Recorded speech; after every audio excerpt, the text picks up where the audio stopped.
Episode 54. Sally Jane's Secret.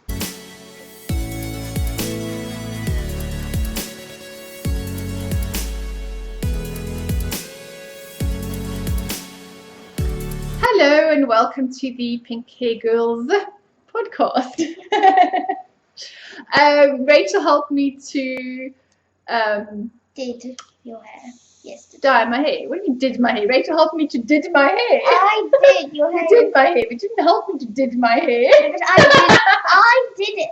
Yes, you did. You did.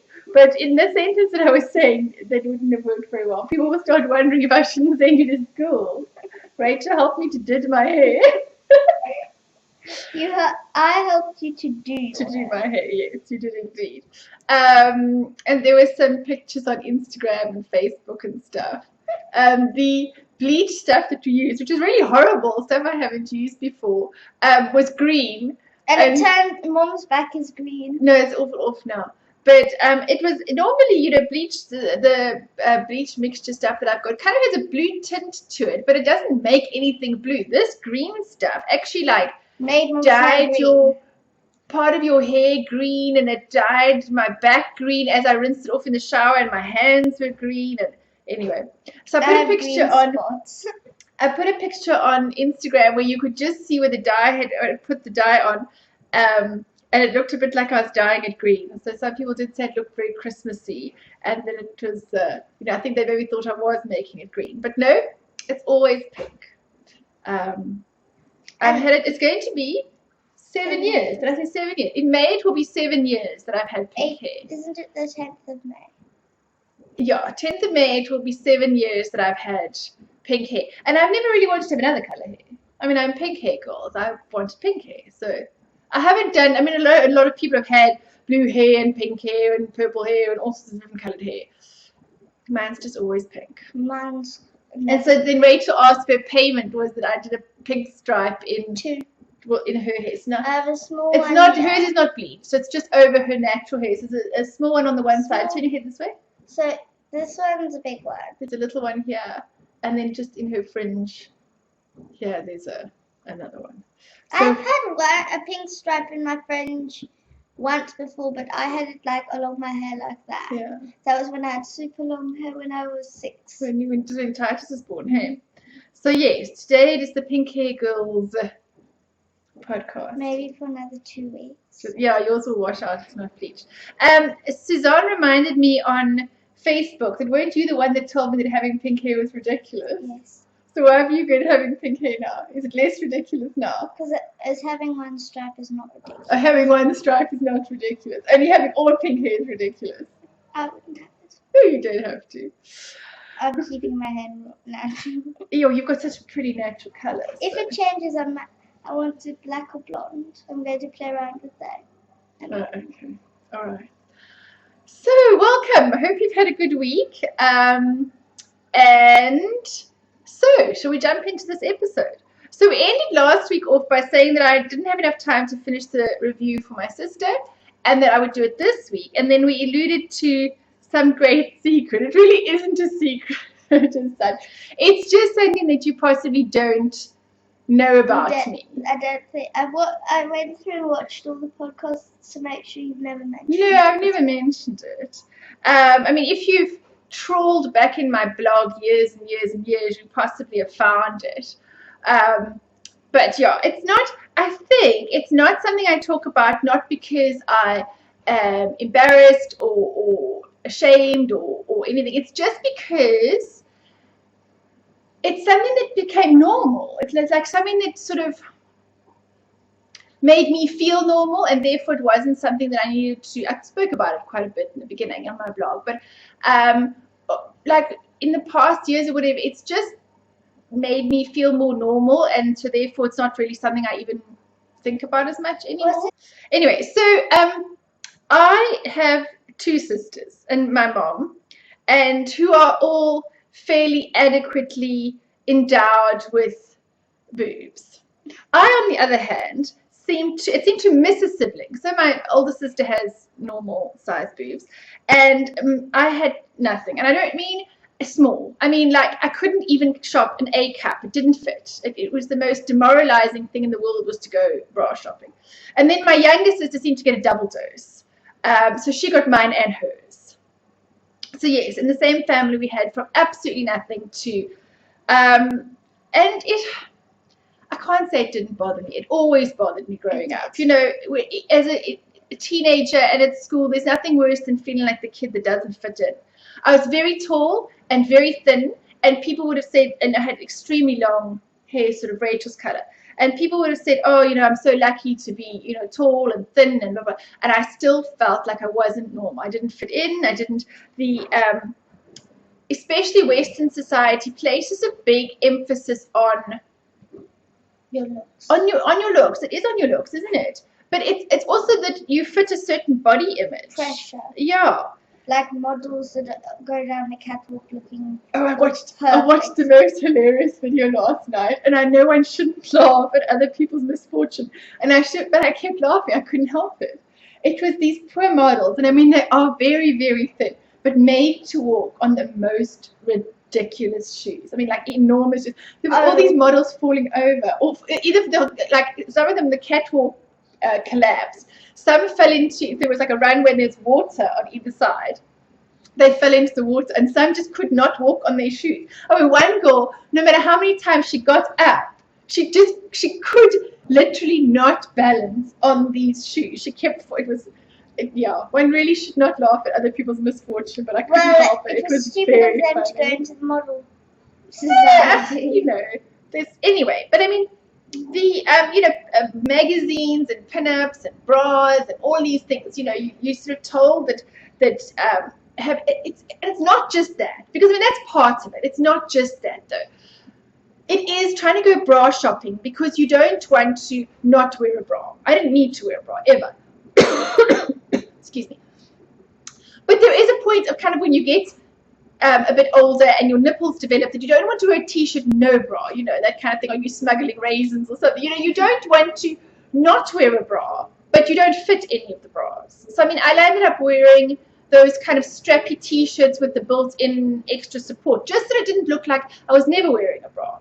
So going bra shopping, you felt like there was something wrong with you because there was nothing that fitted. It was the worst nightmare ever. And I know my sister had the opposite problem, where she has a very small chest circumference. Her rib cage is very small, but she's got quite a lot of breasts, so she doesn't find bras either. So I know on both sides of the scale it can be very difficult. But when you don't have anything, it is part of our society's classification of you being a woman almost, you know. And clothes shopping was a nightmare, an absolute nightmare. I mean, tops, anything, a dress, anything that's got buttons, often had sort of, you know, shaping for the breasts, and you just felt like the whole time that you looked ridiculous. It used to worry me. I used to think about it. It would, anywhere I went, anywhere, I would always try and either have a jersey or a shrug or something on, or try and cover up, or just feel, I don't know, just always feel slightly wrong. Yeah, which is sad, I guess, in a way, that our society places so much pressure. And I remember my ex-husband all the time used to nag me to go and have breast implant surgery. And I refused to because we didn't have a very healthy relationship. And I thought that was even more of somebody telling me that I wasn't acceptable. You know, that even if my husband told me that I had to have implants, that I couldn't possibly be attractive. But this was the same person that 6 weeks after I had Caleb told me to go running because I had a fat bottom. But anyway, so one should probably not place terribly much importance on what he said. But anyway, so after I moved back to South Africa and my first marriage ended, I probably wasn't in a really good space. But I I did, and I looked after the kids, and I stayed next door to my parents, and a few months before my great aunt had died, my mom's mother's sister, and she'd never had any children, and each of her great nieces and nephews, so my sisters and I and my cousins, each got a little bit of money, and I decided that at this point I wanted to have breast implant surgery, and I did. And so when did I write down? 7th of August 2009. It was you hadn't got big hair. I did.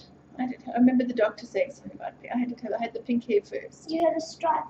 Then I did. I remember it. I thought No, because I remember going to my friend's house and her hairdresser. Remember we drove all that way and to Janine's house and her hairdresser did it. And I remember there's a photo in her garden and from the side where I'm standing, you can see I'm completely flat chested. So I had full pink hair by that stage. And it was quite a big decision. It was because I didn't want to feel that sort of pressure from society to have to do something or whatever. But it was also having come out of quite a damaging relationship. Maybe it was a little bit of, was it a bit of spite? I don't know, to sort of say, well, he wanted me to do it all along and I was going to do it now when I was divorced. I don't know if it was a divorce present to myself or whatever it was. I don't know what, you forget exactly what's going through your head at that time. I went to Rafie's house and I remember I cut my lip up here when you were... Yes, Barbara helped look after you. Yeah. Yes, so and we watched Tinkerbell that time. Did you watch Tinkerbell? So yeah, I had breast implant surgery. I remember going to the doctor and he was like, "Yes, there is no breast tissue here." It's nothing like the implant doctor telling you that you don't have anything to start with. So I didn't do it because I wanted bigger boobs. I didn't do it because I wanted perfect boobs. I just wanted to feel normal. And I subsequently breastfed tighter since having had the op. And that was an interesting experience. It was slightly harder. I don't know if it was having boobs that made it harder or because I don't know how, with very little breast tissue, but somehow I still had enough mammary glands. I managed to feed Rachel and Caleb. They each breastfed for 2 years. So maybe that's probably why we're so skinny. Sis-man! No! You're naturally skinny. Your genetics is skinny. No, man, you're always weighed enough as a baby. I know. I didn't starve you. Goodness me. No, Caleb was quite a big baby. Yeah, I always had enough milk somehow for them. I had a little bit, and then after breastfeeding the two of them, there was just nothing left. So, and then subsequently, since feeding Titus, I must admit that they are not, because when you have implants, they are, the whole stereotypical, very perky, don't move, don't sag kind of thing. And they are, because it's not, it's a silicone implant. It's not breast tissue as such. But after having breastfed Titus, I must admit they are much softer and they're quite sag, but they're not.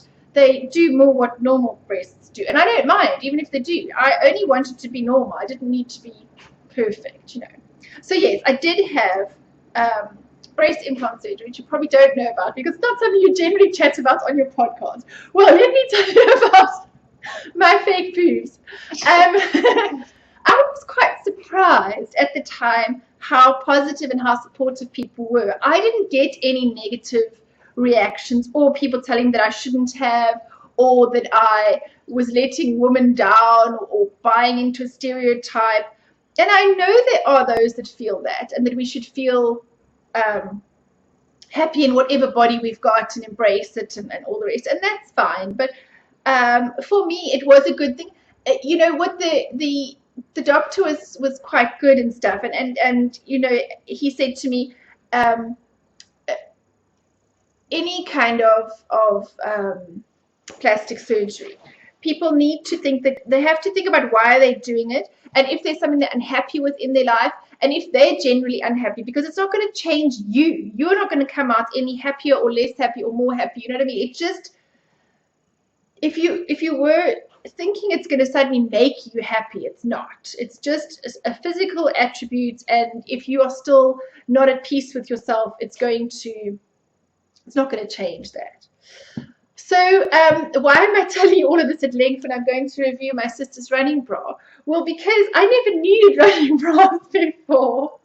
I ran, I don't look like a runner now, and I'm really not. But I ran the comrades. If you talk, you have to talk to the camera, otherwise you can't. I'm just looking at your thing. Yeah. You must try and talk into the camera because the sound between your voice and mine, I'm loud and you soft. And so if I alter the sound so that I'm not blasting in people's eardrums, it's sometimes hard to hear you. So anyway, between having Rachel and Caleb, I ran the Comrades Marathon, which oh, sorry, that's our washing machine singing a song. Saying It's finished. Which is probably a good thing. I didn't realize it was making a noise in the background. Sorry. So between having Rachel and Caleb, I ran the Comrades Marathon, and I'm sure not everybody's familiar with the Comrades Marathon. It is an ultra marathon here in South Africa between Pietermaritzburg and Durban. And there's quite an elevation difference between the two. So you come either down into Durban or up into Pietermaritzburg. And the year that I ran, it was an up run. So from Durban to Pietermaritzburg, which is 98 kilometers difference between the two towns. Now, what I didn't do was convert what that is in miles, because I know when people mention miles and I don't have a clue. What did I do with my phone? Here we go. What is how many miles is 98? Well, just how many 98 kilometers. 2 miles. Google is amazing. 60.8. So 60, roughly 60. I think it's actually 98.7 or something. So it's probably about 61, something like that. Anyway, around about 60 miles, which is a ridiculously long distance to run. So my sister and I ran the Comrades Marathon, and I didn't need much in the way. I had a little sports cropped top thingy, and I think I had one of those underneath. So I ran with sort of 2 of those. There's some photos up there. See if you can get them off the hook. I don't know if you can reach. If it's tall enough. So my sister and I ran the Comrades, and then afterwards I had Caleb, and then Titus, and etc. And I didn't really do terribly much running after that. And then this year I've been trying to get fitter again. I've got my Fitbit, which I have some of the ladies on that I know from. Let me see these. These are the pictures. So there is Sarah and I at the end. It's quite emotional at the end. So we ran together, and there we are after having run. Your hair looks all frizzed. Yeah. And then you get it's got this, then you get a kind of medal thingy, and it tells you how many. So you said 11 is the hours. That number 11 is the number of hours that I ran. I ran for longer than I was in labor ever. When you put that down on the couch, I think it was possibly more traumatic than having children. Yeah, 11 hours, and it starts to hurt. Yeah, and you've got to have that same mental push through. Anyway, so I've been trying to get back into running. And my sister, because she is fairly well endowed but has a smaller rib cage, she cannot find her bra size and she struggled to find bras that fitted her correctly, because shops don't have small band sizes in big cup sizes. So she started a little lingerie company. It always sounds a little bit I don't know. Lingerie, like a lingerie company, always makes you think of sort of wedding lingerie and always being sexy and all the rest. It wasn't. She really started it more for being practical than anything else. What are you flopping about for? Can you sit still and sit up now? I'm trying to be high enough. High enough for what? Because otherwise I'm going to talk in you. So I'm sitting me in and you. So I'm sitting on a cushion. So yeah, so she started a company, but it was really to be practical. I mean, she's got things from breastfeeding bras and some maternity wear, and obviously there is lingerie and wedding stuff, but there is, because a big part she runs, and she's done the Comrades ever since then. I think she's on her, there was a couple of years when she was in England that she didn't, but she has run the Comrades something like 5-6 times, and she's a marathon runner and a trail runner, and she runs all the time. So it was important for her to carry a very good sports bra range in her. This Nora is so sticky as you knit it, and it doesn't undo very easy. I really hope it washes softer. Anyway, so she obviously stocks sports bras. It's a very big thing for her to stock sports bras that work properly for those that are well endowed. So when I started running again now, or walking, or attempting to get fit, I'm not very good at it. So yeah, I'm trying, but with 3 children, it's not always very easy to go running. I do find I've got a couple of apps that help with tell you when to run and when to walk and all the rest. yeah, I was a runner when I was at school, and my knees have kind of taken a bit of wear, and so I do find that when I run, my knees get very sore. So I have to be very careful and build up slowly and do more walking and anyway. So my sister got me a running bra to try that she stocks in her company. There are different color ones, aren't Yeah, this is the Panache sports bra. So this is the one that I got in orange and blue. So this is what she uses when she runs the Comrades Marathon. This is what she would. I think she's got a black one that she uses when she runs the Comrades. There's black ones. I think there's a pink flower one or something. So the cup is padded and fairly firm, and then you've got these big shoulder straps, and they're adjustable. They also hook across the back like that if you've got a one of those those sort of running tops that I'm sure they've got a name, that come in a Y shape at the back, so they hook across the back like that, and then it's got a good strong band and your clasps there, and she showed me how to fit it and all the rest, and I promise that you do not move. Nothing moves. It is just. They're the different ones. Is that the different brands? Oh, those are some different ones. Hey, this is on her Instagram. This is the Panache sports bra. There seem to be some pink ones and grey ones and black ones and stuff. So, yeah, there are some different ones. And I have heard from some people that said that are fairly well endowed, that said they actually even like them as their everyday supportive bra to wear around. They're very supportive. It's got a good shoulder strap. It doesn't cut into your shoulder at all. And Rachel and I did notice a lady running today as we dropped Titus off from school, and we thought that she might actually benefit from one of Auntie Sarah's bras, yes. Because I read something that she actually had a little thing on her Instagram. Her Instagram is Sarah. I've got it here. It's longer because Sarah Elizabeth was taken, so it was Sarah E and then underscore confidence worth sharing. Because her whole idea is that when you've got, when you're wearing the right supportive underwear for whatever you're doing, that you can feel confident. You don't need to be showing it off to anybody, but you can have confidence. And your clothes. Yeah, but it can make you feel more confident. And I must admit, just having boobs did make me feel more confident. I didn't feel as shy or I need to hide in the corner, or it's ridiculous that one would feel like that. But I wouldn't really care because it would help me in my swimming. Yeah, I guess so. For streamlined in swimming. Making you more streamlined, yeah. And I suppose that depends on your perspective. And I don't know now as I get older if it would have been as important.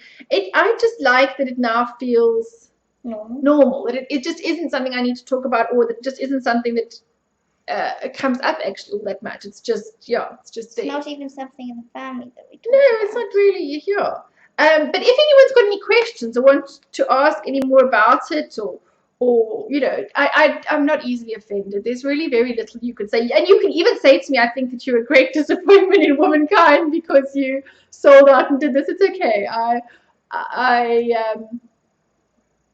made my decision and I'm happy with it, but I don't feel that all women should have to. And there are plenty of very confident women that don't have a big cleavage, and they're fine with that, and they can get on with it. And I think maybe coming from a less healthy relationship and having not been in the best space, I think these things added to my lack of confidence. So it worked for me. Anyway, so I was telling you about this thing on my sister's Instagram account. So it says the average female runner's breasts travel a staggering 3.77 miles, which is 6 kilometers in bounce, in literally the bouncing up and down. So you should imagine to go 6 kilometers in that small amount that you're bouncing up and down when running a marathon, if you're not in a supportive garment. That's a long way. Doesn't it? That's like from, that's like from here to Titus's school. The boobs ran in when you're doing a marathon. So it is very important because breast tissue doesn't have muscle. It's you can't. Yeah, you need to look after them and not have them traveling that amount of bounce when you're running. So this bra is highly recommended. You don't move. There is no bouncing going on. It's the shoulder straps are they're not just straps, they're actually padded in here, and they've even got that breathable material in them. Will it focus on that? I don't know if you can see the little dots, There are lots of little. Yeah, it's that kind of breathable stuff that they use in running gear. It's got that across the front here. It is an underwire bra, very supportive and extremely comfortable. You do feel as though you are. No. It should be tight. It's supposed to be tight across because you're supposed to take most of the support. It's supposed to be very tight. Not very tight. It's most of your support of your bra. My sister was telling me it has to come from your band around your body. That's where most of the support comes from. And then you shouldn't be having all the support on your straps. Most of the support should be coming around your band. Something wrong. My stitch mark is in the wrong place. Look. Because I'm supposed to be starting my row here. So most of the support is supposed to come from your band, and so it should be fairly tight across your, not restrictive, and it should never be uncomfortable, across your back and your chest, and then your straps hold the rest. I'm hoping one day if I'm ever in Durban or she's ever here, maybe I can have her on the podcast. She doesn't knit or craft. She's an artist. She went to art school and does the most beautiful art. I don't think she does much art anymore. But maybe one day if I'm ever around her, I'll have to get her to interview her about getting a correctly fitting bra and all of these sorts of things. So yes, that's my review of her Panache sports bra. And I'm not just saying it's nice because she's my sister, because it's orange and because it works. And you can get them in pink, black, and grey. Yeah. So yes, if you'd like to contact Sarah or have a look at her stuff, I will put all of her links in the show notes. And that's about sports bra. Anybody that's doing exercising that wants to make sure your boobs don't do the exercising along with you, then this is highly recommended. So for anybody doing, CrossFit or running or anything like that, then it is well recommended. Yeah. Yep. So that's the great pinky secret. Shall we move on? I've got a few other little things. As a blogger in South Africa, and I don't even blog all that much. I mostly do podcasts, but I do sometimes get the press drop-offs and stuff. So I got two. Sometimes I get odd stuff, and I don't always mention everything on the podcast. I only mention stuff that I like or that I think is kind of congruent with us. Like we've done the CNA drop and those sort of things. So this one was really cool because I'm using them as Christmas presents. We got from Hasbro, which is a toy company which is has come to South Africa. Like Hamleys. Yeah, they're in Hamleys as well. We got My Little Pony. I think this was supposed to be for Rachel, but she's a bit big. Okay. My Little Pony. I got rid of all my Little Ponies. Yeah. It wasn't ever something that totally fascinated you anyway. But I have a niece in England, so this is going to be her birthday present for next year. So we got My Little Pony, and then I'm very excited about this because I wanted to get these for the boys for Christmas. I got a Nerf gun. So now I only need to go and get one more, and then both of the boys have a Nerf gun. Is it a water gun? No, this is the one that shoots these kind of rubbery. Just tell them not to shoot the dog in the eye. Yeah, they mustn't shoot. No, this is not they're soft. It's okay. It's not. What were you talking about? A BB gun. A BB gun. No. Otherwise they get blood. Yeah. This is a Nerf gun, so I'm very excited about that, and I think the boys will actually quite like that. They don't have any, and these apparently from Rhett and Link and stuff that they've watched on TV, the Nerf guns are apparently quite the thing. And then I got some Despicable Me Play-Doh, which is very cool because I can give that to Titus. He really likes playing with Play-Doh. We went to a little thing where they had a Play-Doh table outside, and he played endlessly making. That's Stuart. That's It's the not Despicable Me. They've got their own movie now, don't they? Minions. Oh, it says Despicable Me there. Well, Minions. The one with the one eye is... I don't care, and I doubt anybody else does either. Minions on Play-Doh. We went to a thing that had a Play-Doh table outside, and Titus spent ages making goodies and baddies and all sorts of things with his Play-Doh. So he will be dead chuffed with that. So I must admit, I really like that because I'm going to keep it. I'm going to keep those for Christmas presents.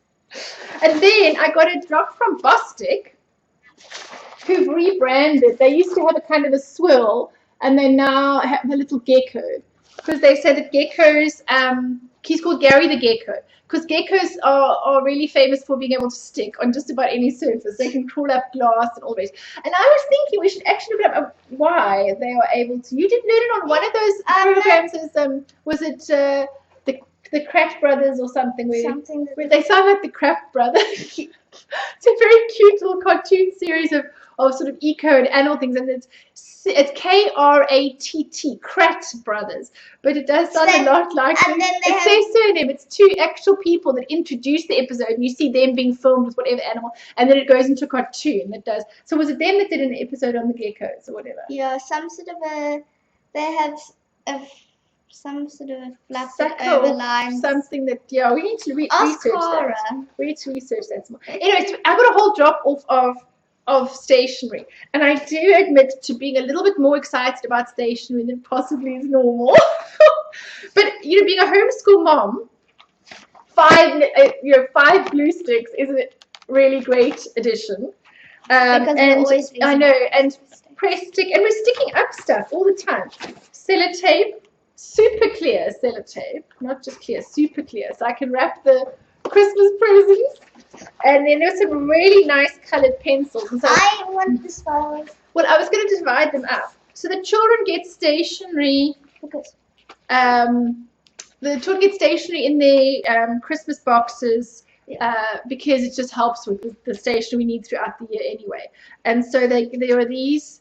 A lot of these have the same color, so I'm sure we can split some of these up. These are ones that are 4 colors in each pen. Can you see that? I'll see. Let me see how many there are. How could I not get this stupid thing to focus on me? It just wants to focus on the... Okay. Cover your face and cover my face. No. Anyway, so these are called Rainbow Twisters, retractable wax crayons, and then they've got 4 colors. They're quite cool. There are the color combinations on the bottom.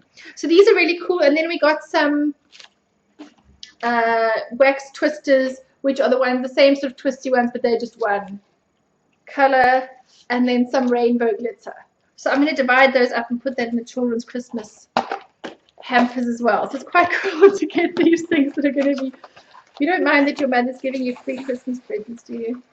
I want the purple and the other one. They must have 2 colors. And Tim, you didn't get anything from Hasbro, but you're a little bit old. You're getting other nice presents. Of course, the children will get other presents from Father Christmas. These are just the presents that Mommy brings. Yes. So there definitely is a Father Christmas or Santa or whatever you call him. Yes. So, right. Let's move on. Let's move on to knitting, because this is supposed to be a knitting podcast. It's already been half an hour. What have we been? Finished objects. Let's go to finished objects. I finished the little mittens. They're not mittens though. They are, what are they called? Wrist warmers. Mrs. Beaton's wrist warmers. Oh, I better take this off. It doesn't go very well there. So there they are. And I think they came out quite well. They have little beads on the end there. You cast on with the lace and put the beads on, and then you knit the first. It's a free pattern, so I'm not giving it away. Then you knit the first part, then you knit this bit, and then you do a 3-needle, not a bind off, a kind of 3-needle knit together kind of thing. And then you knit with both the lace and the main color down this, and then there's a picot edge bind off. The free pattern called Mrs. Beaton's on Ravelry, and I think they came out quite well. So I'm quite chuffed with those. These are a gift. And then, what else? I finished the socks, which are the geek socks, in the beach towel colorway. They almost fit on my sock block because the toes are a bit over the edge. They match shoes? Huh? They match? Well, sort of.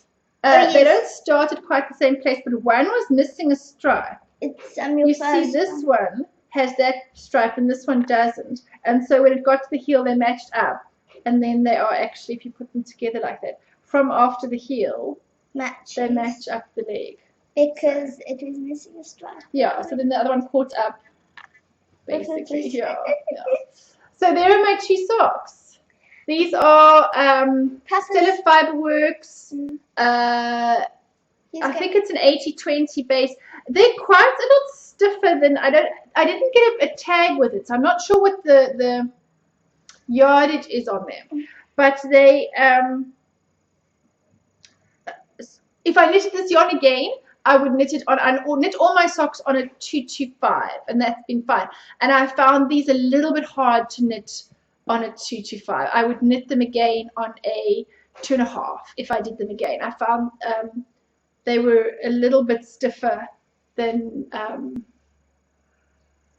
sock yarn that I've used. But I'm hoping that's going to, excuse me, that's going to make them really hard wearing because they are for the geek. I was thinking some other Christmas socks, but I think these are going to be his Christmas socks. Papa's going to think they're awesome because when his shoe covers them, they're actually going to match. If he doesn't bother him too much, but yes, as long as they're the same size and they, yeah. So, I finished that, and I finished that. And then Titus's teacher's cowl, I ended the last episode saying you're going to have to use the grey. The grey, yes. I was looking for something in my one sewing bag, and I had my t-shirting material thing, and so I spotted something. Speak into the camera. I just spotted it. No one heard that. Rachel looked in a cupboard that she's got with some, had some scraps of t-shirting material, and she found this lime green polka dot fabric. And that was sort of kind of the green that we'd wanted originally. So I used that to line it with. So I made a circle. Because you are spectacular, yes. But no one can hear you, so no one's going to know you're spectacular until you learn to actually speak up and in the camera. Well, you speak too loud. No, but it doesn't pick it up otherwise. Anyway, here's the cowl. As you can see, it's got the fabric on the one side and the knitting on the other side. And then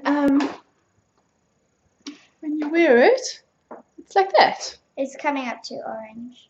Is it? Well, it's a kind of a corally color. It's hard to tell. It's more pink. It's watermelon pink. It's watermelon pink and this kind of lime green inside. Lime green. That's the cowl finish. Now I'm quite happy with it. I think especially for his teacher that this green was the right color rather than the grey. She likes to wear sort of bright colors and stuff. So I am quite chuffed with it. I did this one slightly different, and last time with this one I sewed the sides together, the wrong sides, the right sides facing, and then turned it through, so you get the seam more like that, you know, kind of more like an invisible seam on the side. It's not this one. I actually just sewed the 2 pieces flat together. You know, I ironed a fold over here, and then just sewed that flat onto the edge of the thingy, and I think that works fine.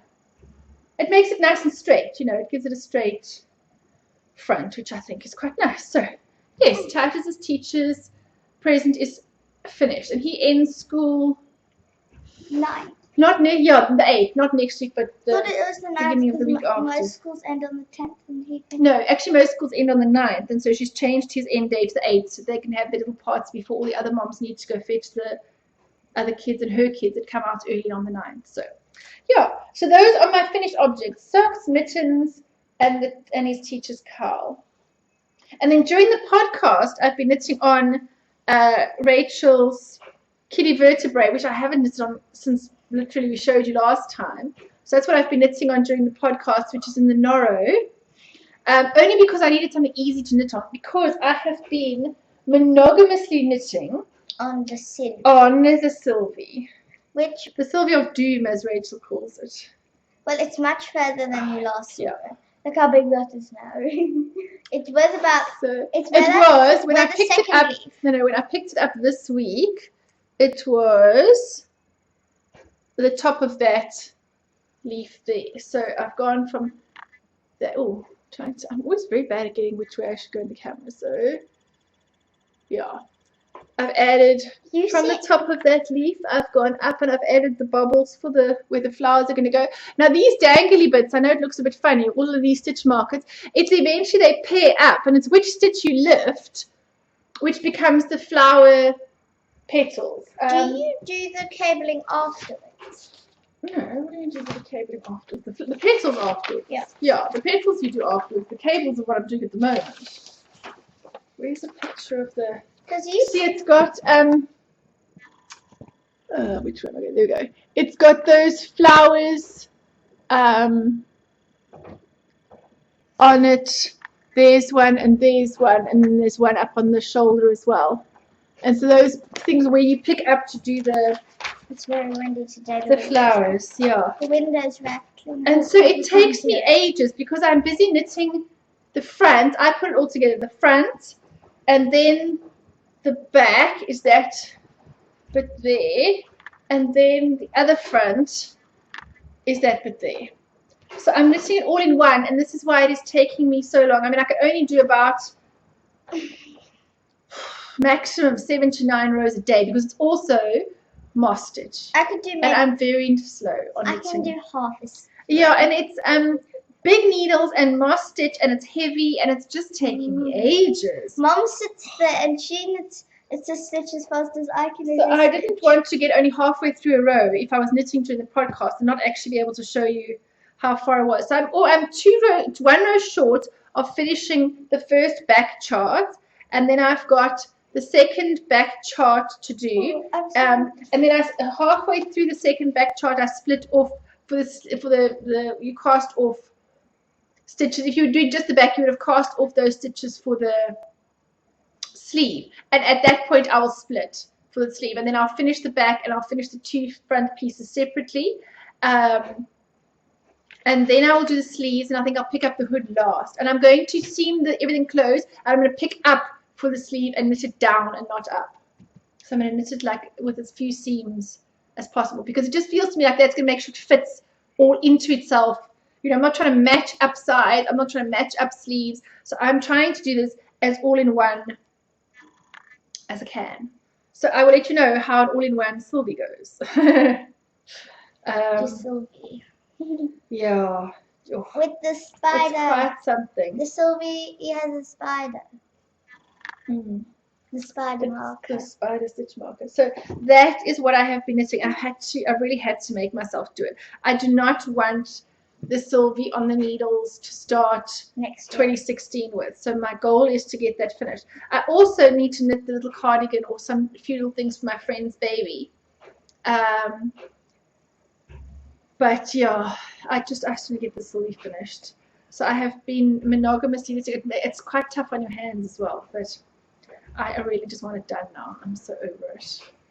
And next year is all about knitting sweaters for me. What about me? I'm busy knitting one for you. That's mine. And Granny's knitting you another one. So yeah. Like, what are you working on? What you just showed. I've got a lot of. We've fapped it for ages. We need to hurry up. I've got my spinning, but I'm not going to show my socks because I didn't get that far on them, and I'm going. You're thinking about ripping your socks out? Putting them on a smaller needle. They're too loose. Rachel knits very loosely. And so that electric carnation on 225 is not small enough for her. So either we're going to put her on a 2, which I've got, or I'm going to want. She might give them to her mother to do. I did say that list of when they might get done then might be a long time. So that's the spinning. Can you? This bit isn't the nicest bit. I'll show up on your. I'm going to. I'm just going to wipe this back on.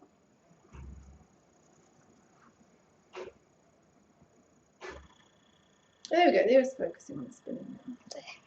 So this is your I've split fiber from Amelia. I split it in half, and then each half has split into 4 pieces. Okay. And you said this is Tussar silk. Tussar silk and merino. Superwash merino. And the company was? I've got the label. The Enchanted Knoll Farms. And it's 2 ounces. 65% superwash merino, 35% Tussar silk. Oh, and I have finished objects. Oh, here's the little ticket. It's a good little sheep on. I forgot So about this is from Enchanted Knoll Farms. Mom, I forgot about my two finished objects. These need to be applied together. Yeah, your what was it called? Welsh Black. Yeah. So you need to apply those. But you didn't feel like flying, you felt like spinning something else. So yeah. Sorry if this is crinkly, but the bag keeps it from not getting zipped up in the I think people have got over the fact that sometimes stuff crinkles on podcasts, you know. Okay. And so mostly you've been spinning. I have another finished object. Do you? Mm-hmm. What else have you I got? just need to do the edging on it. Oh, well, then it's not a finished object. Yes, but it is. Is I don't know if I want to do. I think you must. It'll look pretty with an edging. She made a washcloth. Wait, when we're at this way. You need to sew in ends. Yeah, you need to sew in ends and you need to... I don't know if I want to do an edge. I think it's a pretty little edge. So there's her little washcloth. She used a pink and a brown cotton. Purple and it looks pink to me. It's purple. Oh, it's fine. Then I have my hat. You've got your licorice hat. That people have been watching me knit, but then I couldn't figure out what I was doing in my chart. So here it is. And I'm on my last repeat of hold before I start the decrease. Decreases, yeah. But because I want the slack. Yes, if I do it like this, so it's already a little bit slouchy. It's really slouchy. Looks cool. Looks very nice. I'm going to do a with this. I'm going to do a light blue and a red wrap together to make a pom pom. We have to see how much yarn there's left to have that. There's not. Hopefully there'll be. I don't know if there'll be enough There's for that not in the really. pom Look at that. left. And this is the licorice. I can already see through the ball. The licorice hat by Claire Devine, and it is part of her tea collection.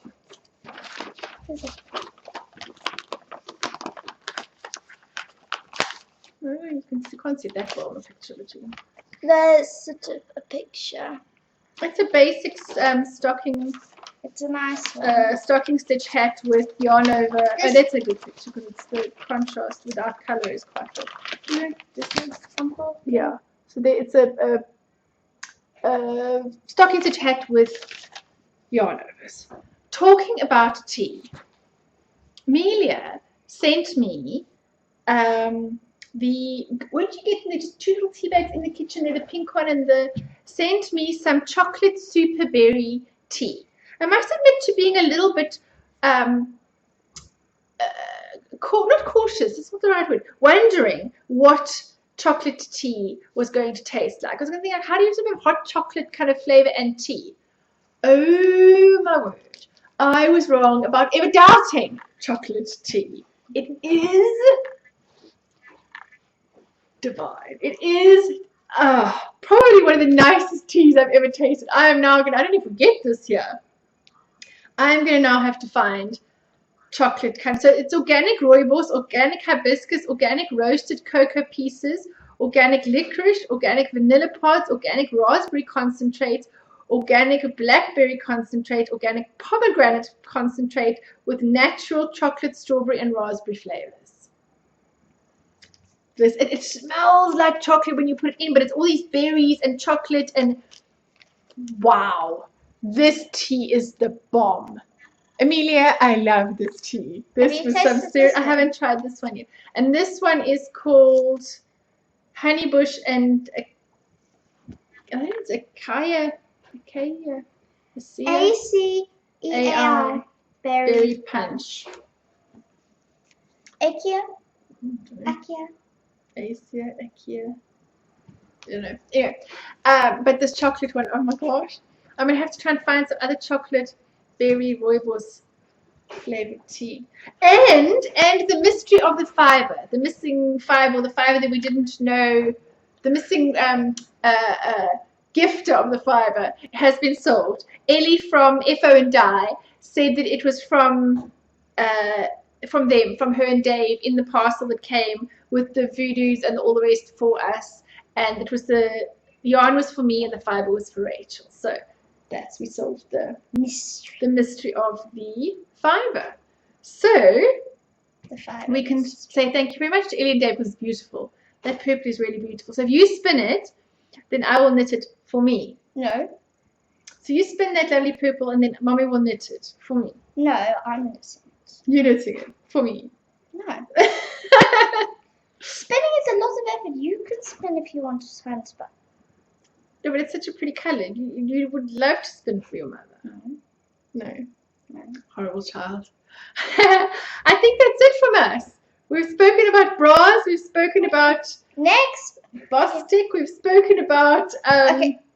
Next week stuff. is when I'll do the review because this week we didn't have enough time. Yeah, we've been blathering along for ages now. So yes, next time tell me, come and tell me what you think about plastic surgery. Have you had any? Would you have any? Do you want any? Do you think it's terrible? I think it's good we talk about these things. I think it's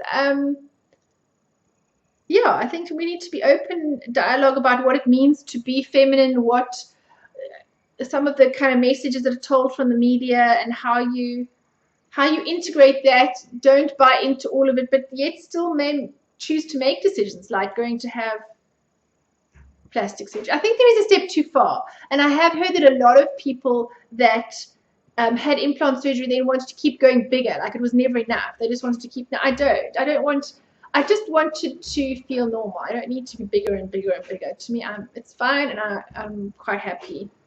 So. But can't you eventually not walk? What if you make your boobs too big? Yeah, people do have back problems or all sorts of. And I know there are people on the other side of the equation who would love to go for breast reduction because they do have problems when you either can't find big enough bras or you start affecting your shoulders and your neck and your back because they're too heavy. So you think as a swimmer you'd much rather not be worrying about the whole boob thing, which is great. I think that you hopefully are growing up different and more confident. You certainly are a very self-assured, and you know yourself and what you do and don't like. You always have, and you've never really bought into what other people say. Like everyone says girls should like pink and purple, so Rachel says I like yellow. Blue and blue, and girls should do this and that, and Rachel says, well no, I'll just do something else. I like trees and boats and things better than Barbies and ponies. And yeah, I mean, you played with a few things. You had Barbies and ponies, and you occasionally played with them, but you didn't. I would go on adventures with them. Yeah, you didn't really not having obsessively play with them. I mean, you had fairy outfits, and she got dressed up just as girly as anybody else. But Rachel does her own thing. So hopefully, I think the idea is whatever shape and size you are is to be happy with it. Or to change it, but don't think it's going to bring you happiness, if you know what I mean. Like, somehow, I think we can do things to make us feel like more comfortable in our own skin. But you can't be always seeking something else to make you happy. It doesn't. That you have to bring from within. My hair doesn't sit on my shoulder properly. It's not quite long enough. No, it could be this much longer because my last piece keeps on falling over. Back. Anyway, that's it from us. Have a good week, and we'll speak to you soon. Bye.